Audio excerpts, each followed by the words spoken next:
They charged $4,300 to my credit card, without asking, for a 5-night vacation in Sedona, all inclusive, while I flew 7,000 miles on a maxed out card to babysit their kids for free. My name is Rachel Winters. I'm 32 years old, living in a 400 square foot flat in London, meal prepping lentils and rice because it's all I can afford after rent. My family thinks I'm rich. What they don't know is I'm on their mortgage. I didn't understand what I was signing 7 years ago. I've sent them $67,000 over 5 years, and 3 days ago, I discovered they've been claiming government assistance while using me as their private bank. That's fraud. Not me reporting it, them committing it. This is the story of how I finally stopped drowning. But here's what makes this complicated. I'm about to discover I helped create this pattern, and that truth is going to force me to ask a question I'm not ready to answer. When does helping family become enabling, and where does my responsibility end and theirs begin? The doorbell sounds different when you're about to be used. I'm standing on my parents' porch in Phoenix at 8 in the morning, my body still running on London time. 14 hours in the air, 2 connections, a middle seat next to someone who coughed the entire flight. My suitcase is heavy with gifts I charged to a credit card that's already screaming in protest. But I came, because 3 weeks ago, my mother called me at 2 in the morning, sobbing through FaceTime about how we never see you anymore, and the grandkids ask about you every day, and this family is falling apart without you here. So I liquidated what was left of my vacation fund, ignored my flatmate's warnings about boundary issues, and flew across an ocean to spend Christmas with people who, if I'm being honest, haven't asked me how I'm actually doing in approximately 4 years. The door swings open. My mother doesn't hug me, doesn't smile. She looks past my face, down at my suitcase, and says with the casual authority of someone assigning a work shift, "Good, you're here. You'll watch the kids while we're gone. We leave in 2 hours." My brain stutters. "While you're what?" My brother Derek appears behind her, aviators pushed up on his head, rolling a leather duffel bag toward the driveway. His 6-year-old twins, Emma and Caleb, are hanging off his arms like accessories. "Yo, Aunt Rachel, try not to let them stay up past 9. They get psycho when they're tired." Everyone laughs. My dad, leaning against the doorframe with his coffee mug, my mom, already mentally on a beach somewhere, Derek, pleased with his own joke about his children being difficult. I stand there with airplane hair and a credit card bill I can't afford, and something inside me just stops. Not breaks, stops. Like a machine that's been running on fumes finally clicks off. My mother picks up a printed itinerary from the hall table and waves it at me like proof of something wonderful. 5 nights in Sedona, all inclusive. Derek found an incredible deal. All inclusive, the phrase meaning someone else is paying. I set my suitcase down slowly, carefully, like I'm defusing a bomb. My hands are shaking, but my voice comes out steady. "When did you book this?"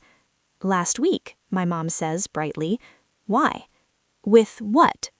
She blinks at me, genuinely confused by the question. "What do you mean?"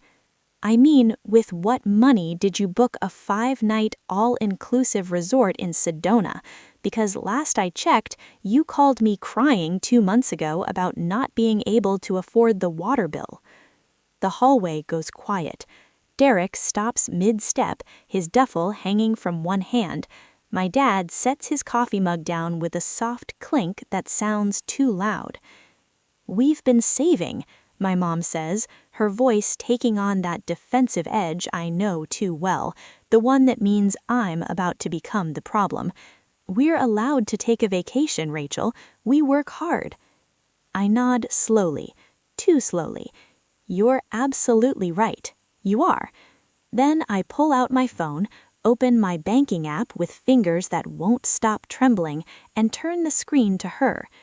So I'm guessing this charge for $4,300 that hit my card 3 days ago under Canyon Vista Resort is just a coincidence. The color drains from her face in real time, like watching someone realize they've been caught in a lie so obvious they can't even attempt to explain it away. "Rachel, you used my card," I say quietly, without asking. Again. My dad steps forward now, his jaw tight, his posture aggressive. "It's not like that. We were going to pay you back. We always pay you back." The laugh that comes out of me is sharp enough to cut. "Name one time you've paid me back." Silence. "One time in the last 5 years where you took money and actually returned it." More silence, the kind that confirms everything. Derek shifts uncomfortably, glancing between our parents and me like he's watching a car accident. "Rach, come on. It's Christmas. Don't make this weird." Don't make this weird, as if I'm the one who made it weird by noticing I've been funding their lives while being treated like the help. My mother reaches for my arm, her voice soft now, pleading, employing the tone that's worked on me for 30 years. "Honey, you know we've been struggling, and you're doing so well in London. You have that nice job. We just needed a little help to make this happen, for the family. Don't you want us to be happy?" And there it is, the line that's worked on me for years. Don't you want us to be happy? As if my happiness was never part of the equation, as if wanting to keep my own money makes me selfish, as if I owe them my entire salary just because we share DNA. I look at my mother, at the itinerary in her perfectly manicured hand, at Derek already annoyed that I'm delaying their departure, at my father who hasn't said a single word of defense on my behalf in 32 years, and I realize something I should have realized a decade ago. They didn't invite me home for Christmas. They summoned me for labor, free childcare so they could vacation on my credit card while I stayed behind cleaning up messes they don't even pretend to see anymore. I'm not watching the kids. My mom's face twists into something ugly. "Rachel? And you're not going to Sedona." "Excuse me?" I tap my phone screen, pulling up my banking app's dispute center. My heart is pounding so hard I can feel it in my throat. I'm reporting the charge as fraud, because it is fraud. You used my card without permission. The resort will refund it within 72 hours, and you can explain to them why you're trying to check in with a canceled payment. My dad booms across the hallway, loud enough that I instinctively take a step back. "You're going to humiliate your own family over a vacation?" I look at him, really look at him. At the man who taught me to ride a bike and change a tire, and then somewhere along the way decided I existed to fund his retirement. You humiliated me the second you opened that door and looked through me like I was an employee you forgot to schedule. I grab my suitcase handle and walk past all of them, down the porch steps, onto the sidewalk where the Arizona sun is already baking the pavement at 8 in the morning. Behind me, my mother is calling my name, her voice climbing into panic. Derek is swearing something about me ruining everything. My father is yelling something about disrespect and ungratefulness and how he gave me everything. I pull out my phone and call an Uber, and as I stand there waiting, suitcase at my feet, watching my family implode on their front porch, I feel something I haven't felt in years. Not victory, not relief, just the faint, trembling hope that maybe, finally, I'm about to stop drowning. The Uber drops me at a coffee shop in Scottsdale. I sit in a corner booth with a lukewarm latte I can't taste and stare at my phone screen like it holds answers it definitely doesn't have.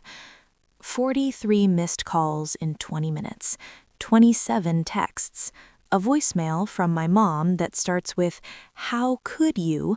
and ends with her crying so hard I can barely make out the words. I don't listen to the rest. Instead, I open the folder on my phone I've been building for 6 months, the one I titled Records, because I couldn't bring myself to call it what it really was: evidence. It started small, a screenshot here, a receipt there. Just documentation in case I ever needed to remember I wasn't crazy, that the money I kept sending wasn't imaginary, that I wasn't making up the pattern of requests that came with promises that never materialized.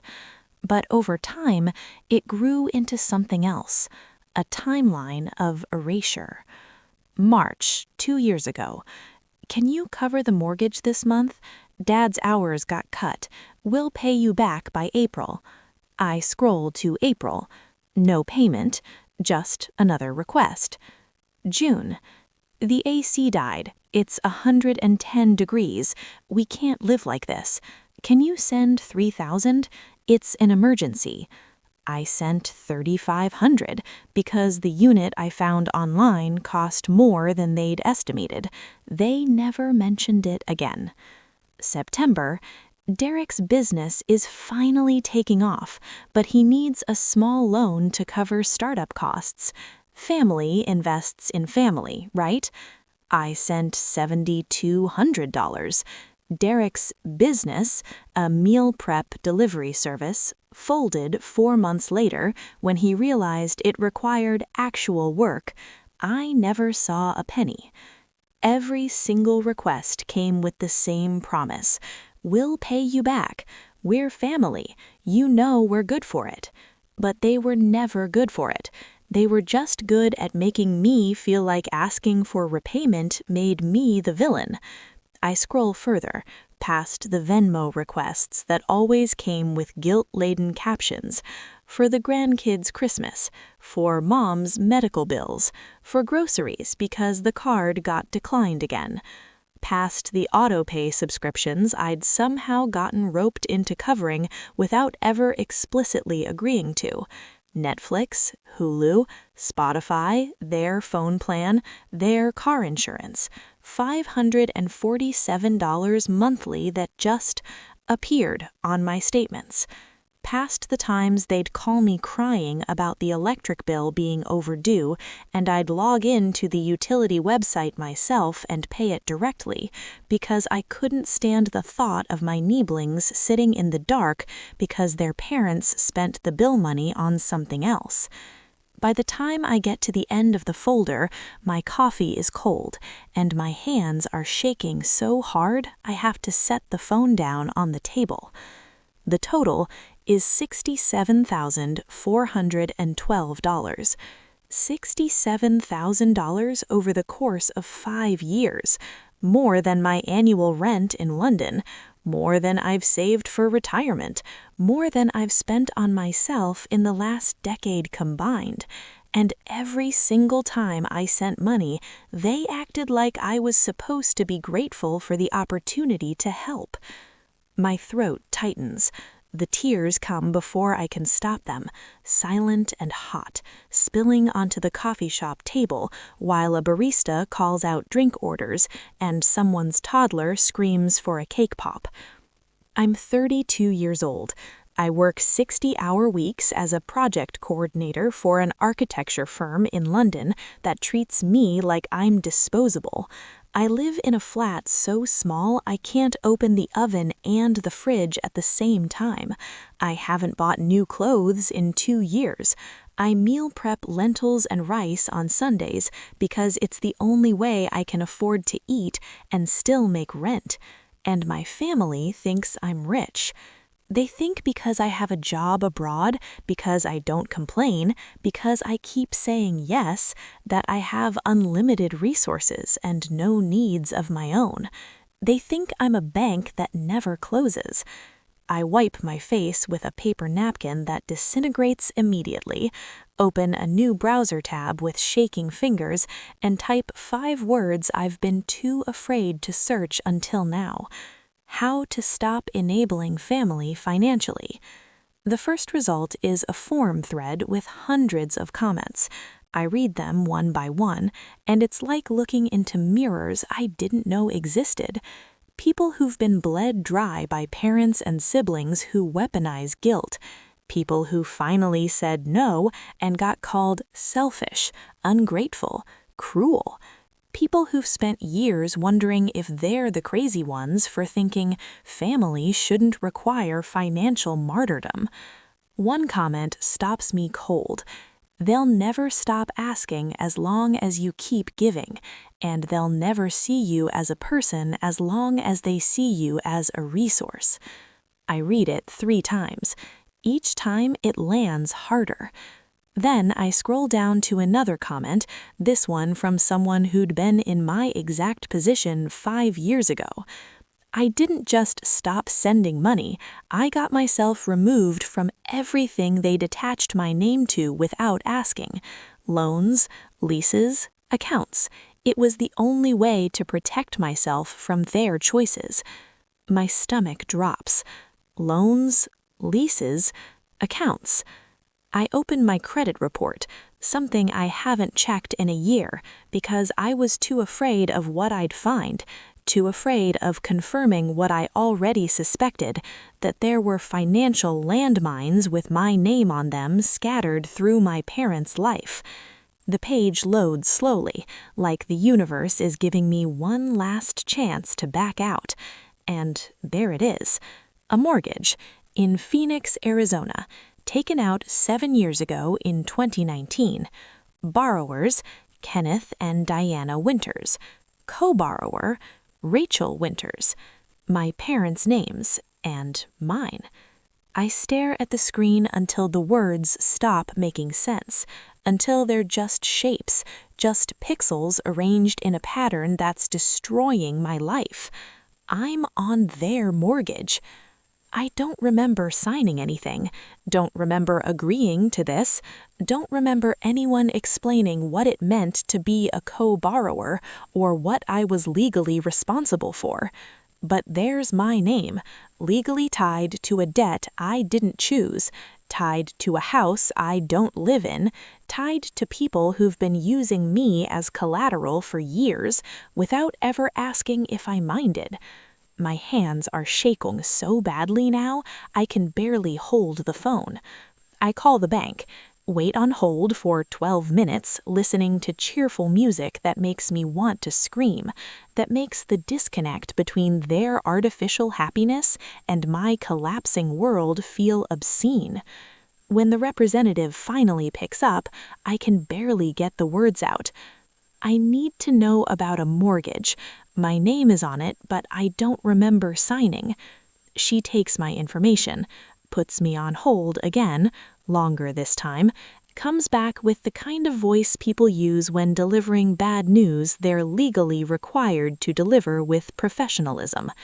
Yes, Miss Winters, you're listed as a co-borrower on the property at 2847 Desert Willow Lane in Phoenix, Arizona. The loan was taken out in August of 2019. According to our records, you signed the paperwork in person at our Scottsdale branch. I didn't. Even as I say it, something flickers at the edge of my memory, something I don't want to look at directly. According to our records, you did. Would you like me to send you copies of the signed documents? I close my eyes, try to breathe, fail. How much is owed? Her voice softens, like she's done this conversation before, like she knows exactly what kind of family situation produces this call. The current balance is $218,412. The coffee shop spins. I grip the edge of the table to keep from falling. And how many payments have been missed in the last 12 months? A pause, the sound of typing, then 7. 7.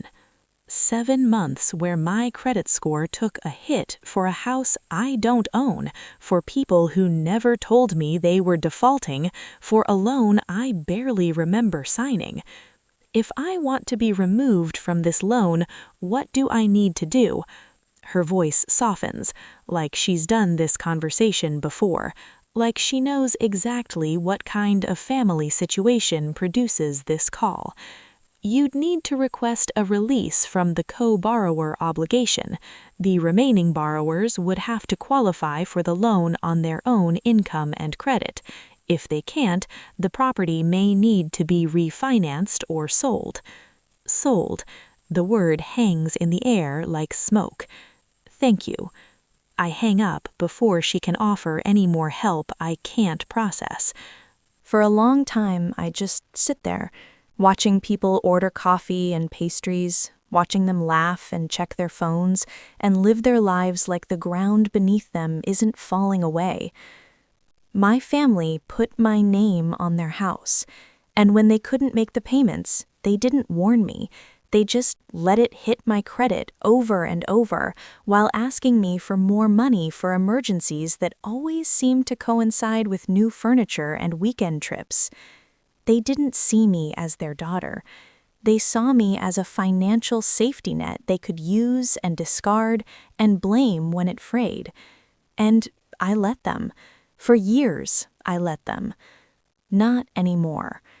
I open my contacts and scroll to a name I haven't called in months, Vanessa Liu, a lawyer I'd met at a networking event in London who specialized in family financial disputes. She picks up on the third ring. "Rachel, it's been a while." "I need help," my voice cracks, "and I need it to be airtight." By the time I leave the coffee shop 3 hours later, I have a plan. Not a revenge plan, not a punishment plan, a survival plan. Vanessa explains it in terms so clear I want to cry with relief. I'm not obligated to stay on a loan that's destroying my credit. I'm not obligated to keep funding a household that treats me like an ATM. And if they've been using my name without my full knowledge or informed consent, I have every legal right to protect myself. She sends me documents to fill out, instructions for the bank, scripts for conversations I'm terrified to have. And then she says something that cracks me open. "Rachel, you're not doing this to hurt them. You're doing this because they've been hurting you for years and you finally noticed." That night, I check into a budget motel near the airport. The room smells like disinfectant and regret and old carpet that's seen too many people in crisis. The bed is hard, the TV only gets 6 channels, all static-filled. But it's mine, paid for by my money, for my rest, without anyone demanding I justify the cost or redirect it towards someone else's crisis. I lie in the dark, staring at the popcorn ceiling, and let myself feel it. All of it. The anger, the grief, the humiliation of being 25 years old and signing paperwork I didn't understand because my parents said it was just a formality, just to help us get a better rate. You trust us, don't you? I trusted them, and they used that trust to trap me. But here's what's starting to bother me, lying here in the dark. I don't actually remember that day clearly, the day I supposedly signed. There's a blur where that memory should be, like my brain wrapped it in fog and filed it away where I wouldn't have to look at it. Why can't I remember? My phone buzzes, dragging me out of the thought spiral. A text from Derek. "Mom's freaking out. Dad says you're being dramatic. Just apologize so we can move on." I read it twice. Then I block his number. Another text, this one from my mom. "Please come home. We can talk about this. You're scaring me." I almost respond, almost type out an apology, almost slip back into the role they've written for me, the role I've been playing so long I forgot it was a performance. Then I remember the mortgage, the missed payments, the $67,000, the vacation they booked on my card while summoning me for free labor. I turn off my phone and close my eyes. Tomorrow, I'll start the process of removing my name from their loan. Tomorrow, I'll stop every auto pay they've attached to my account. Tomorrow, I'll become the selfish, ungrateful daughter they'll tell everyone I am. But tonight, I'm just tired.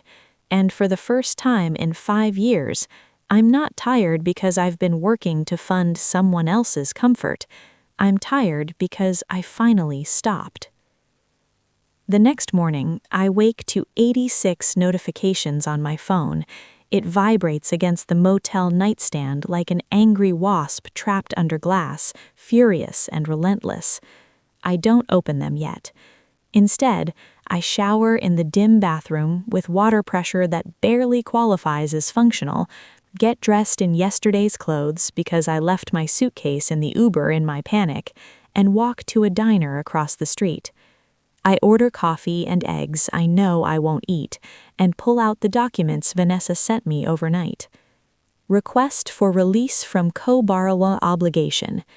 The language is formal, sterile, designed to strip emotion from what is fundamentally an emotional devastation, but the meaning is clear. I'm asking to be removed from my parents' mortgage. If they can't qualify for the loan on their own, and Vanessa suspects they won't, the bank will require them to refinance or sell. Sell. The word still makes my stomach twist into knots.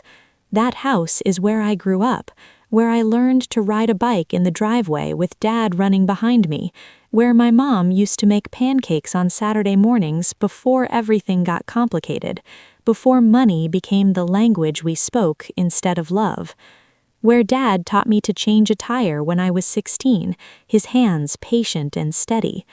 It's not just a house, it's the last physical proof that we were ever a family that worked. But it's also the anchor that's been drowning me for 7 years. I sign the form. My hand shakes so badly the signature looks like it belongs to someone else. But I can't send it yet, because there's something I need to understand first. I pull out my phone and open my photo archives, start scrolling backwards, 2024, 2023, 2022, 2019. August 2019, and there it is, a photo my mom posted on Facebook that I'd been tagged in, me sitting at my parents' kitchen table, looking exhausted, my eyes red like I'd been crying. The caption, "So grateful our Rachel came home to help us with some important paperwork. Family takes care of family," read. I zoom in on my face in the photo. I look destroyed, hollow, and suddenly, like a door opening in my mind, I remember. I was 25 years old. I'd just lost my job at the marketing firm in Boston. Downsizing, they called it, though really I'd been fired for missing too many deadlines while I was struggling with untreated depression I couldn't afford to address because I had no insurance. I'd been sleeping on a friend's couch for 2 weeks. My bank account had $43 in it. I had 3 weeks until my student loan payment was due and no way to pay it. I called my parents, sobbing. I don't know what to do. I can't find work. I can't pay my rent. I'm drowning. My mom's voice had been so soft, so caring. Come home, sweetheart. Come home and we'll figure this out together. I flew to Phoenix on a one-way ticket I put on a credit card I couldn't afford. When I got there, Dad sat me down at the kitchen table. Mom brought me tea and toast because I hadn't eaten in 2 days. "We want to help you," Dad said, "but we need you to help us, too. We're refinancing the house to get a better rate. The bank says if we have you as a co-borrower, your credit score, it's better than ours, will get a much lower interest rate. We'll save hundreds every month, and we can use some of that savings to help you get back on your feet." I was so tired, so grateful, so desperate. "Will it affect my credit?" I asked weakly. "Only if we don't pay, and we always pay, right, Diana?" Mom squeezed my shoulder. "Always. This is just paperwork, honey. It helps us help you." I signed. Page after page after page, Not reading, not understanding, just trusting that my parents wouldn't put me in danger, that family meant protection, not exploitation. They gave me $2,000, said it was to get me started finding a job. Within a week, I had an interview. Within 2 weeks, I'd landed a position in London, a fresh start, an escape.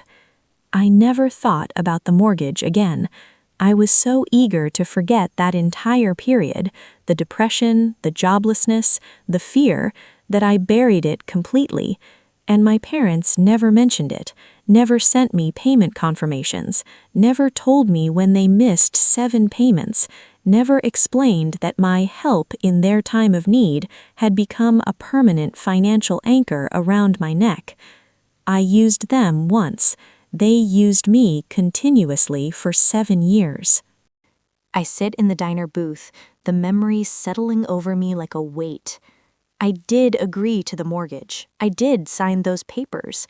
But I was 25, jobless, depressed, desperate, and sitting at their kitchen table having just accepted their money to survive. Was that informed consent?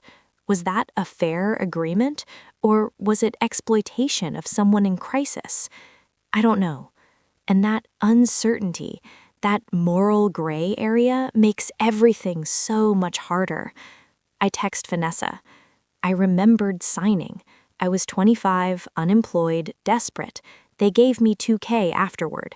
Does this change anything? Her response comes in minutes. It adds complexity, but doesn't eliminate your right to protection. You were in crisis. They used that, and they never disclosed the ongoing burden they placed on you.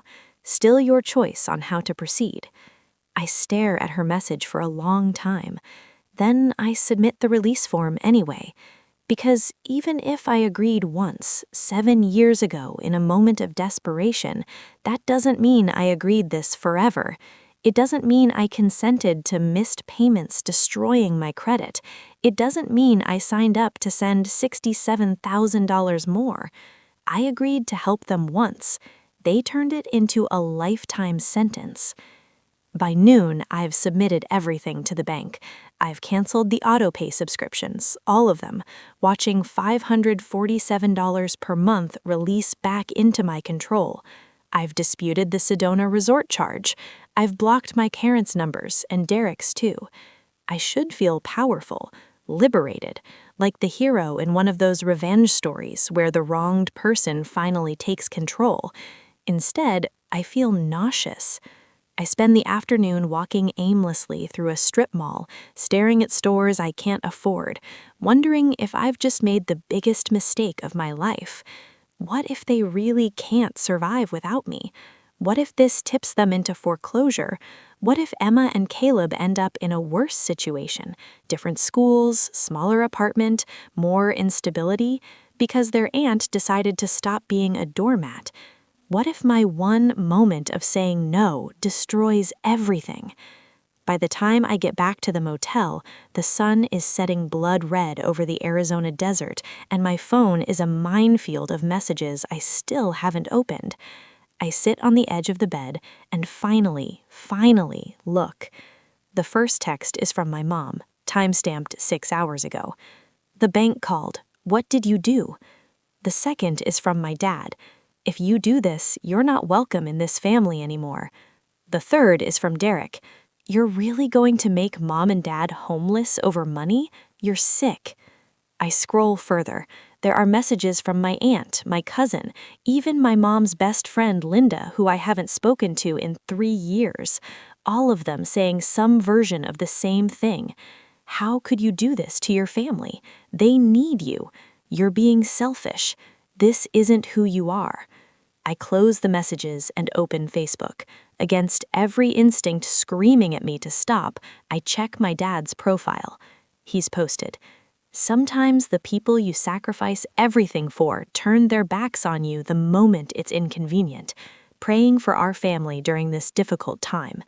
34 comments in 2 hours, all of them sympathetic. "So sorry, Ken. Kids these days don't understand loyalty. You gave her everything, and this is how she repays you?" One comment stops me cold. It's from someone I went to high school with, someone who barely knows me. Isn't your daughter the one living in London? I always wondered how she could afford to live abroad while you guys struggled. My dad's response, posted 18 minutes ago. Some people forget where they came from, but we'll be okay. We always are. God provides. I stare at the screen until the words blur and my vision tunnels and I realize I can't breathe properly. He's made me the villain, publicly, while never mentioning the $67,000, while never mentioning that they stole my credit card information to book a vacation. They're rewriting history in real time, and everyone believes them. I stumble into the bathroom and grip the edge of the sink. My reflection stares back at me, pale, hollow-eyed, barely recognizable. The panic attack hits like a freight train. My heart pounds so hard I think it might crack my ribs. My hands go numb, then my face, then my legs. The room spins violently and I sink to the floor, back against the bathtub, gasping for air that won't come. I'm going to die here, on the floor of a motel bathroom in Phoenix, alone, hated by everyone who's supposed to love me. The thought loops, over and over and over. Hated, alone, hated. What have I done? What have I done? I don't know how long I sit there. 10 minutes, an hour. Time stops meaning anything when your nervous system is convinced you're dying. Eventually, the shaking slows, the breathing evens out, the room stops spinning quite so violently. I pull myself up on trembling legs, splash cold water on my face with hands that barely work, and walk back into the room feeling like I've aged 10 years in an afternoon. My phone is still on the bed, screen dark, waiting. I could undo all of this, right now. One call to the bank, one message to my parents. I'm sorry, I overreacted. Let's figure this out together. It would be so easy to go back. Easier than this, easier than being the villain in their story. My finger hovers over my mom's contact. Then I see it, a notification I'd missed in the chaos. An email from the Arizona Department of Economic Security. Subject, inquiry regarding public assistance application. I open it with trembling hands that barely function, my nervous system still recovering from the panic attack. The email is formal, bureaucratic, the kind of language designed to be maximally confusing, but the core message becomes clear as I read it 3 times. Someone, possibly me, has been listed as a household member on an application for state public assistance benefits, filed by Kenneth and Diana Winters, my parents. The email asks me to verify my residency status, my income contribution to the household, and whether I've been financially supporting the household in question. I read it 5 times before the implications sink in. My parents applied for public assistance, government benefits for struggling families, which is fine, people need help, that's what safety nets are for. Except, I scroll to the attachment with fingers that won't cooperate. A PDF of their application. There, in the section labeled Annual Household Income, they've listed their combined income as $32,000, and in the section labeled Additional Financial Support from Family or Friends, it's blank, completely blank. No mention of the $67,000 I've sent over 5 years. No mention of the auto-pay bills I've covered for years. $547 monthly adds up to $39,000 over 6 years. No mention of me at all except as a non-contributing household member listed to inflate the family size and increase benefit eligibility. They've been telling the state they have no financial help, while bleeding me dry in private, while I've been skipping meals and living in a shoebox and wearing the same 3 outfits for 2 years. They've been collecting public assistance meant for people who actually have nothing. The panic dissolves. In its place, something cold and clear and sharp as glass. They didn't just use me, they committed fraud. They lied to the government while using me as a private endowment. They claimed poverty while I subsidized their lifestyle. They took public funds meant for people who truly have nothing, while treating me like a personal ATM that never closes. And now they're painting me as the villain for stopping. I forward the email to Vanessa with a single line. They've been claiming public assistance while I've been sending them tens of thousands of dollars. Is this what I think it is? She responds in under 10 minutes, even though it's past midnight in London. Yes, this is benefits fraud, potentially serious depending on amounts and duration. If you want to report it, I can help you file with the state. But Rachel, be very sure. Once you do this, there's no going back. This could result in repayment requirements, fines, even criminal charges depending on the state's discretion. I stare at her message for a long time. This isn't about revenge. This isn't about hurting them just because they hurt me. This is about making sure they can't keep doing this, can't keep taking advantage of systems meant to help people in genuine need, can't keep using people, me, the government, anyone, without consequences. I type one word: proceed. Then I turn off my phone, lie down on the motel bed fully clothed, and stare at the ceiling until the sky outside goes from dusky purple to full dark. Somewhere in Phoenix, my parents are probably sitting in their living room, strategizing how to guilt me into submission, planning the next phone call, the next emotional manipulation, the next way to make this my fault. They don't know yet that the ground just shifted beneath them, that the daughter they thought they could use forever just stopped playing by their rules. And this time, the consequences won't land on me. They'll land exactly where they belong. 3 days pass in a strange, suspended haze. I move from the motel to a short-term rental Airbnb in Tempe, a tiny studio apartment with a kitchenette and a Murphy bed, and a view of a parking lot that should be depressing, but somehow feels like freedom. It's not much, but it's mine. Nobody knows the address. Nobody can show up unannounced, demanding I explain myself, or fix their problems, or sacrifice myself one more time. Vanessa handles everything with brutal efficiency that I'm learning to be grateful for. The fraud report goes to the State Department of Economic Security. The co-borrower release request goes to the mortgage bank. The documentation, every transfer, every text, every receipt, 6 months of carefully compiled evidence, goes to both.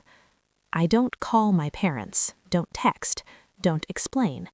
I just let the systems I've been avoiding for years finally do their job. On the 4th day, my cousin Lily calls from a number I didn't know to block. I answer without thinking, my brain still foggy from another sleepless night. Rachel, what in the hell is going on? Her voice is sharp, confused, angry. All the emotions I've been feeling turned outward at me. I almost hang up. Your dad is telling everyone you reported them for fraud, multiple kinds of fraud. Is that true? I close my eyes, press my palm against the cool kitchen counter. It's complicated. Complicated? Her voice climbs. Rachel, they could lose the house. They could face criminal charges. How is that complicated? Did he tell you they put my name on a mortgage I barely understood when I was 25, jobless and desperate? That they've taken $67,000 from me in 5 years and never paid back a cent? That they've been paying $547 of their bills with my money every month for years? Silence on the other end. Did he mention they've been claiming public assistance while I've been covering their bills, while I've been living on rice and lentils in a 400-square-foot flat? That's fraud, Lily. Not me reporting it, them committing it, for years. Her voice softens. I didn't know. None of us knew. Nobody knows, because they're very good at making sure I stay invisible until they need my money, and they're very good at playing the victim when the money stops. Another long pause. I can hear her breathing, processing. What do you want me to do? The question surprises me. I expected judgment, expected her to side with them, with family loyalty, with the version of events they're selling on Facebook. Nothing. Just stop believing everything my dad posts on social media, and maybe ask yourself why they could afford their lifestyle on $32,000 a year. I hang up before she can respond, before the conversation can turn into something more exhausting. That night, the first official letter arrives. Not to me, to them, but Derek forwards me a photo of it, probably thinking it will scare me into backing down, thinking I'll see the consequences becoming real and crumble. It's from the Arizona Department of Economic Security, a notice of investigation into benefit fraud. His message underneath: "Hope you're proud of yourself. Mom can't stop crying." I don't respond, just delete the message and add his new number to the block list. Instead, I open my laptop and draft something I've been avoiding for days: an email to my entire extended family, aunts, uncles, cousins, even my grandma, who's 93 and mostly deaf, but still gets every piece of family gossip forwarded by well-meaning relatives. I don't send it yet, just write it. Get the poison out. Subject: the truth you deserve to know. For the past 5 years, I have financially supported my parents and brother without acknowledgement, repayment, or basic respect. I was added to their mortgage as a co-borrower when I was 25, jobless, and desperate. They gave me $2,000 and made me sign papers I didn't fully understand. I've sent $67,000 to cover their emergencies, bills, and lifestyle costs for years. I live in a 400-square-foot flat in London. I meal prep rice and lentils. I haven't bought new clothes in 2 years. I work 60-hour weeks. Meanwhile, they applied for public assistance and claimed they had no financial support. They committed benefits fraud while using me as a private bank. When I finally said no, when I removed myself from their mortgage and stopped the auto pay bills, I was uninvited from the family, publicly shamed on Facebook, and called selfish. If you've been told I abandoned them, you've been lied to. I'm attaching the receipts, bank statements, Venmo transactions, text messages, the benefit fraud notification, all of it. Believe what you want, but know the truth exists. I attach the spreadsheet, the bank statements, the screenshots, the state investigation letter. Then I save it as a draft and close the laptop. I'm not ready to send it yet, maybe not ever, but knowing I could, knowing the truth is documented and ready, is enough for now. The next morning, Vanessa calls at 7 a.m. Phoenix time, noon London time. Her voice is crisp, professional, carefully neutral in the way lawyers get when they're delivering news that will hurt. The bank responded, "Your parents don't qualify for the mortgage on their own income and credit history. They have 60 days to refinance with another cosigner or begin the process of selling the property. If they do neither, the loan will enter pre-foreclosure proceedings." My stomach drops, despite knowing this was coming. 60 days. Yes, it's not immediate, Rachel. They have time to figure it out. They can find another cosigner. They can downsize to something they can actually afford within their means. This isn't you making them homeless. This is them facing the reality of what they can actually sustain without exploiting you. I know she's right. Intellectually, I know she's right. But it doesn't stop the guilt from clawing up my throat like something alive. What about the fraud investigation? That's a separate process. The state is reviewing their benefit history going back 3 years. If they've been receiving assistance while underreporting household financial support, which it appears they have, they'll have to repay it. there will likely be fines, possibly probation depending on the amounts involved and whether the state determines it was intentional. But Rachel, this is not your fault. They made these choices. After we hang up, I sit in my tiny Airbnb studio and stare at the wall. 60 days. In 60 days, my parents might lose the house I grew up in, the house where my mom used to sing while making pancakes, where my dad taught me to ride a bike, where we were a family before everything got so broken I can't remember how to put the pieces back together. Emma and Caleb might have to change schools in the middle of the year.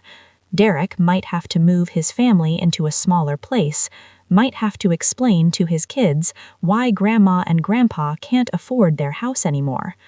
My parents might have to face their friends, their neighbors, the people who read my dad's Facebook posts and believed his version of events.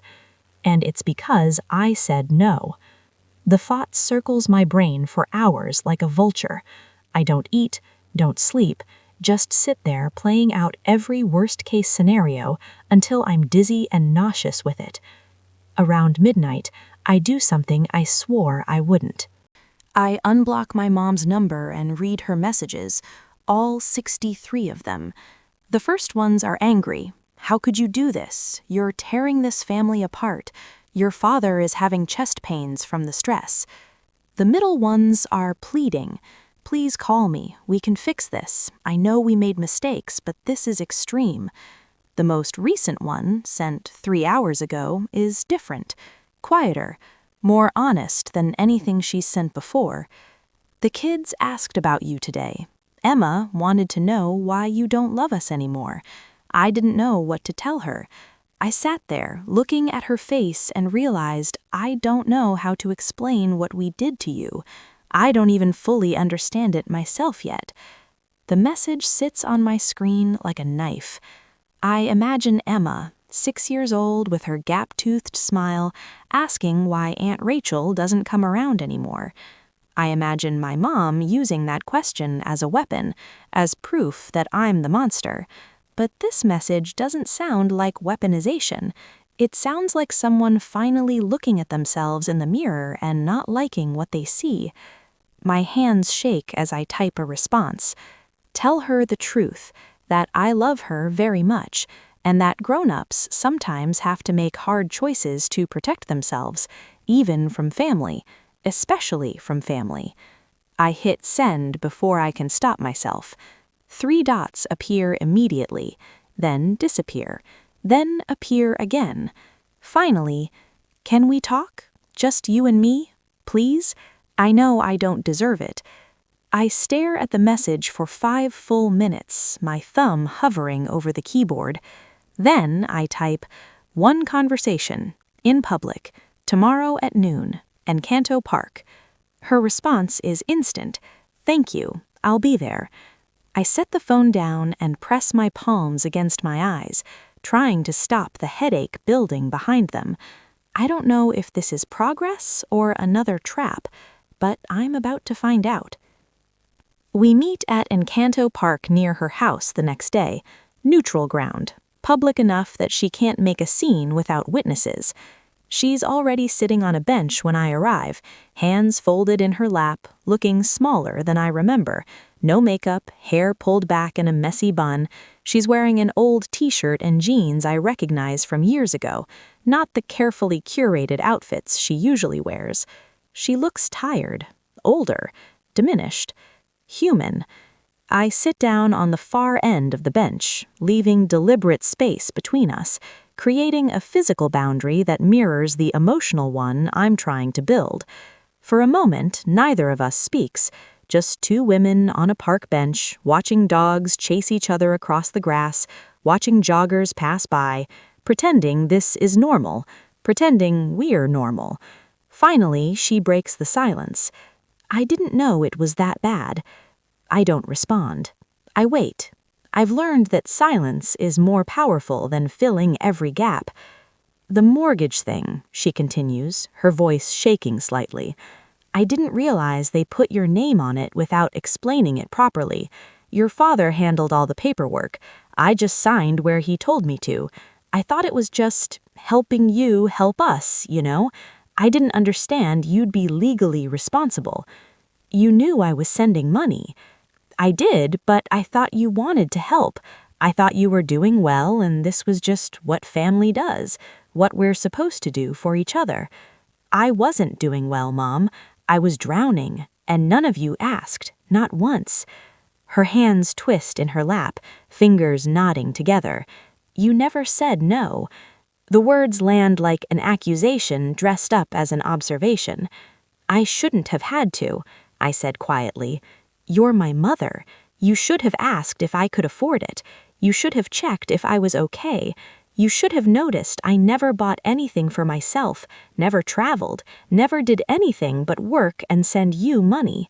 She flinches like I've hit her. You're right. The admission surprises me. I'd expected defensiveness, excuses, the usual script of deflection and victimhood. I talked to a financial counselor yesterday, after the bank letter came, after the state investigation started. We were living beyond our means for years, decades really. I knew it, but I didn't want to admit it. It was easier to just ask you, to keep asking you, to tell myself you had plenty and we just needed a little help. And when you couldn't give any more? I didn't think about that part, her voice cracked. Tears spill down her cheeks, and these look real, not performative, not designed to manipulate, just raw. I'm sorry, the words come out broken. I'm so sorry. I know that doesn't fix anything. I know it doesn't give you back the money or the years or the peace of mind we stole from you, but I need you to know I'm sorry, that I see it now, that I understand what we did to you. I look at a tree across the park, watching leaves shimmer in the breeze, throat tight, because watching her cry is making this harder than I expected. I'm sorry, the words come out broken. I'm so sorry. I know that doesn't fix anything. I know it doesn't give you back the money or the years or the peace of mind we stole from you, but I need you to know I'm sorry, that I see it now, that I understand what we did to you. I look at a tree across the park, watching leaves shimmer in the breeze, throat tight, because watching her cry is making this harder than I expected. I'm sorry, the words come out broken. I'm so sorry. I know that doesn't fix anything. I know it doesn't give you back the money or the years or the peace of mind we stole from you, but I need you to know I'm sorry, that I see it now, that I understand what we did to you. I stare at a tree across the park, watching leaves shimmer in the breeze, throat tight, because watching her cry is making this harder than I expected. I'm sorry, the words come out broken. I'm so sorry. I know that doesn't fix anything. I know it doesn't give you back the money or the years or the peace of mind we stole from you, but I need you to know I'm sorry, that I see it now, that I understand what we did to you. I stare at a tree across the park, watching leaves shimmer in the breeze, throat tight, because watching her cry is making this harder than I expected. I'm sorry, the words come out broken. I'm so sorry. I know that doesn't fix anything. I know it doesn't give you back the money or the years or the peace of mind we stole from you, but I need you to know I'm sorry, that I see it now, that I understand what we did to you. I stare at a tree across the park, watching leaves shimmer in the breeze, throat tight, because watching her cry is making this harder than I expected. I'm sorry, the words come out broken. I'm so sorry. I know that doesn't fix anything. I know it doesn't give you back the money or the years or the peace of mind we stole from you, but I need you to know I'm sorry, that I see it now, that I understand what we did to you. I stare at a tree across the park, watching leaves shimmer in the breeze, throat tight, because watching her cry is making this harder than I expected. I'm sorry, the words come out broken. I'm so sorry. I know that doesn't fix anything. I know it doesn't give you back the money or the years or the peace of mind we stole from you, but I need you to know I'm sorry, that I see it now, that I understand what we did to you. I stare at a tree across the park, watching leaves shimmer in the breeze, throat tight, because watching her cry is making this harder than I expected. I'm sorry, the words come out broken. I'm so sorry. I know that doesn't fix anything. I know it doesn't give you back the money or the years or the peace of mind we stole from you. But I need you to know I'm sorry, that I see it now, that I understand what we did to you. I stare at a tree across the park, watching leaves shimmer in the breeze, throat tight, because watching her cry is making this harder than I expected. I'm sorry, the words come out broken. I'm so sorry. I know that doesn't fix anything. I know it doesn't give you back the money or the years or the peace of mind we stole from you. But I need you to know I'm sorry, that I see it now, that I understand what we did to you. I stare at a tree across the park, watching leaves shimmer in the breeze, throat tight, because watching her cry is making this harder than I expected. I'm sorry, the words come out broken. I'm so sorry. I know that doesn't fix anything. I know it doesn't get you back the money or the years or the peace of mind we stole from you. But I need you to know I'm sorry, that I see it now, that I understand what we did to you. I stare at a tree across the park, watching leaves shimmer in the breeze, throat tight, because watching her cry is making this harder than I expected. I'm sorry, the words come out broken. I'm so sorry. I know that doesn't fix anything. I know it doesn't give you back the money or the years or the peace of mind we stole from you. But I need you to know I'm sorry, that I see it now, that I understand what we did to you. I stare at a tree across the park, watching leaves shimmer in the breeze. The state investigation? We're working with them. We have to repay the benefits we received while you were supporting us. $34,000 over 3 years, plus fines. There's a payment plan. It'll take years, but we'll do it. She pauses, wiping her face with her sleeve. And your father, he's ashamed. He won't say it, but he is. He deleted his Facebook account. He's not ashamed. He's angry he got caught. She doesn't argue. Can't argue, because we both know it's true. What happens now? I ask. We're selling the house. Derek found us a 2-bedroom condo in a less expensive part of town, something we can actually afford on what we make. Derek's moving his family into a smaller rental too. We're all downsizing, adjusting, learning to live within our actual means. She looks at me, eyes red and swollen. Without your money. Good. We sit in silence for a while. The sun warms my face. A kid shrieks with laughter near the playground. A dog barks somewhere. Normal life continuing around us while ours restructures. Can I ask you something? She says quietly. I nod, not trusting my voice. Do you think you'll ever forgive us? Forgive me? I think about that. Really think about it. Not the automatic response I've been trained to give. Not the people-pleasing answer that makes everything easier. The real answer. I don't know. Maybe someday. Maybe in a few years when I've had therapy and distance and time to process what this did to me. But not today. Not this month. Probably not this year. She nods slowly, accepting this. That's fair. That's more than fair. She stands, hesitates, then pulls something from her purse. An envelope. This is from selling some jewelry, pieces I didn't need, things I'd bought when I should have been paying you back. She holds it out. It's not much, $3,000. It's a start. I take the envelope, surprised by the weight of it, by the reality of it. Thank you. I mean it, Rachel. We're going to pay you back, even if it takes 20 years, even if it's $100 a month. You'll get your money back. You have my word. I don't tell her I'll believe it when I see it. I don't tell her that their word has been worthless for 5 years. I just nod. She walks away across the grass, shoulders bent under the weight of finally seeing herself clearly, and I sit there holding an envelope with $3,000 and wondering if this is what closure feels like. It doesn't feel like victory. It doesn't feel like justice. It just feels like the end of something that should have ended years ago, the beginning of something new that I don't know how to name yet. 6 months later, I'm back in London. The Arizona chapter of my life feels distant now, like something that happened to someone else in another lifetime.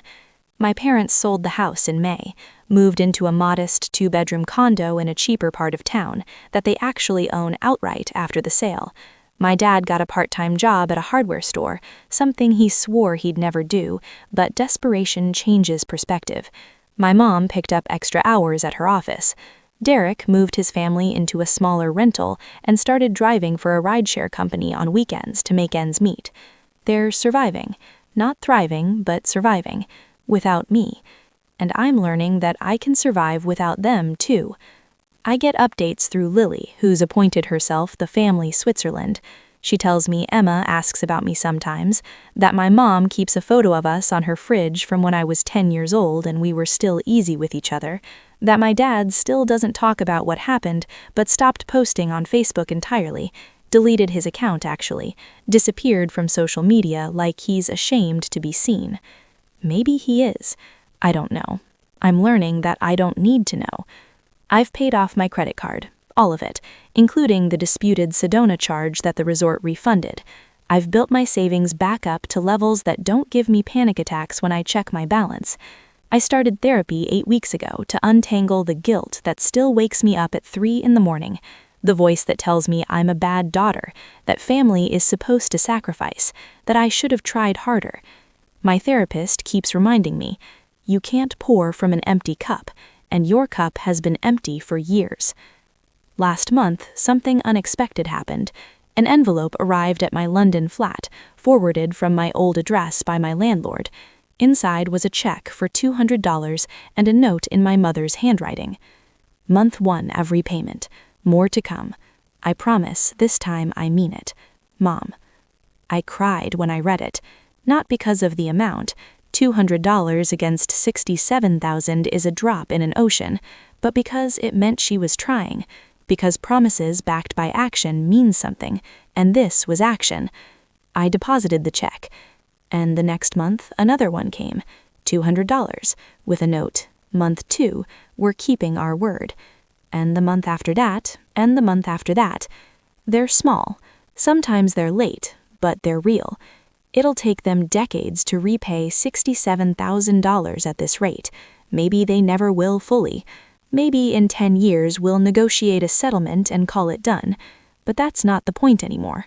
The point is I stopped being their emergency fund, their cosigner, their backup plan, their bank.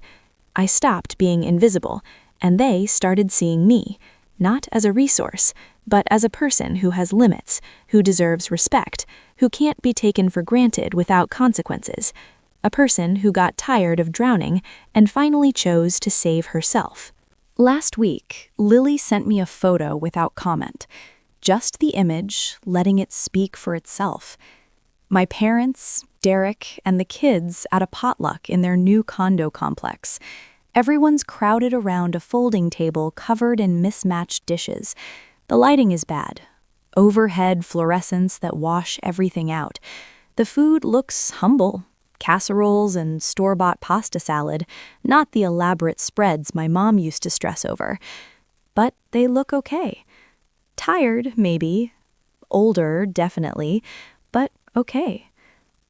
Derek's laughing at something. My dad has his arm around my mom. Emma and Caleb are making faces at the camera. They look like a family learning to live within their means, learning to be grateful for what they have instead of resentful about what they can't afford. And for the first time in years, when I look at photos of them, I don't feel the immediate clench of anxiety wondering what they'll ask for next. I just feel neutral. Maybe a little sad, but mostly neutral. And that feels like progress. I'm sitting in my London flat with a cup of tea looking out at the gray autumn sky, and I realize something. I don't regret what I did. Not the reporting, not the boundaries, not the silence when they needed me to be loud. Not the choice to save myself even when it meant watching them struggle with consequences they created. Because sometimes love isn't sacrifice. Sometimes it's knowing when to let go. And sometimes the cruelest thing you can do to people who've been using you is force them to stand on their own. Not because you want them to fail, but because you finally want them to grow. My phone buzzes. A text from an unknown U.S. number. Aunt Rachel, it's Emma. Mom let me use her phone. I miss you. Can you visit for Christmas? I stare at the message for a long time, my tea going cold in my hands. I think about that 6-year-old asking why I don't love them anymore. I think about the years of being invisible except when they needed something. I think about the mortgage and the fraud and the panic attacks and the $67,000. I think about the monthly checks that keep arriving, $200 at a time, proof that people can change when they have to, when enabling stops and consequences begin. Then I type slowly, carefully choosing each word. I miss you too, Emma. Maybe next year, but I'm thinking about it. Love you. It's not a yes, but it's not a no. It's a boundary. The kind I should have built years ago. The kind that says, I love you, but I love myself too. The kind that says, maybe someday, but not yet. The kind that protects without destroying. And for the first time in my entire life, it feels enough. I set my phone down and look out at the London skyline. The city stretches before me, gray and rainy and absolutely mine. A life I built with money I earned, a space where nobody can make demands without my consent, a future where my worth isn't measured by what I can provide to people who never learned to provide for themselves. Somewhere in Phoenix, my family is figuring out how to be a family without using me as scaffolding, learning that love doesn't require financial martyrdom, that relationships built on exploitation eventually crumble under their own weight. And me? I'm finally learning that the people who truly love you don't need you to set yourself on fire to keep them warm. That boundaries aren't cruelty, they're self-respect. That walking away from people who hurt you doesn't make you a bad person. It makes you a person who finally chose themselves. And that sometimes the bravest thing you can do is stop saving people who refuse to save themselves. My therapist said something last week that I keep replaying. You spent years teaching them they could take anything from you without consequence. Now you're teaching them a new lesson. It's uncomfortable for everyone, but discomfort is how growth happens. Growth. Maybe that's what this is. Not an ending, not a victory, not revenge or justice or any of the clean narratives we tell ourselves about family conflict. Just growth. Painful and messy and necessary. The kind that happens when you finally stop drowning and remember how to breathe. So here's my question for you. Have you ever had to choose between your peace and someone else's comfort? Drop your story in the comments. You're not alone. If this resonated with you, hit that like button and subscribe to Revenge Retaliate for more real stories about betrayal, boundaries, and what happens when quiet people finally stop being quiet. Share this with someone who needs to hear it. Sometimes one story is all it takes to realize you're not the villain for walking away. Hit the bell so you don't miss the next one. And remember, the strongest thing you can say isn't I forgive you. Sometimes it's just, I'm done. See you in the next story.